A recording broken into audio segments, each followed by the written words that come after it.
মারা আছে বাড়ি দিতে পারো সর্বক্ষেত্রে সবসময় ইনশাআল্লাহ আমরা প্রচলন করে রাখবো ইনশাআল্লাহ।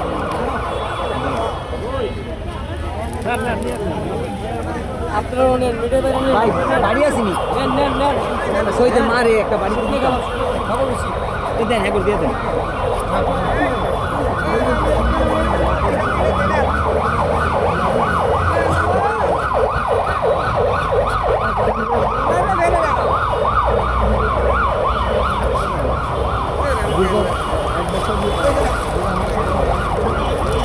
শরীফ ইসলাম বিন হাদি আমাদের অন্যতম সহযোদ্ধা ছিলেন, আধিপত্যবাদের বিরুদ্ধে লড়ে গিয়েছেন, আগ্রাসনের বিরুদ্ধে লড়ে গিয়েছেন। তিনি বাংলাদেশের যে আমাদের বাঙালি সংস্কৃতি, বাংলাদেশি সংস্কৃতি, সেই সংস্কৃতিকে বাংলাদেশের মুসলমানদের সংস্কৃতি, সেই সংস্কৃতিকে পুনর্জাগরণের জন্য যে মুড়ি বাতাসা সংস্কৃতিটা, মিলাদের সংস্কৃতি, গরু জবাইয়ের মাধ্যমে কোরবানির যে সংস্কৃতিগুলো, এগুলো আবারও পুনর্জাগরণ করেছেন।